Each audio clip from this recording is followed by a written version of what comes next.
So how to add your Starling card to Apple Pay. So to add your Starling card to Apple Pay, if you go onto the Starling Banking app, click on the card section at the bottom.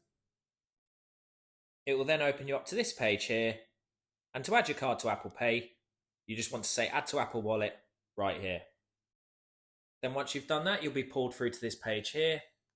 So to add your card to Apple Pay, just select Next. Then once you've done that, you'll just need to wait. And then once that's sorted, you'll be given the terms and conditions. So give that a read. And if you're happy to agree, click Agree. Then once you've done that, you just need to wait a little bit for it to be processed. And then once your card is added, you'll be given this card added notification right here. And then you'll be pulled through to this page here. And if you want to set it as your default card, you can go ahead and select default right here. And there you have it, and your card is now added to Apple Pay. If you found this video helpful, please subscribe as it does help the channel massively. If you have any questions about anything, feel free to comment them below.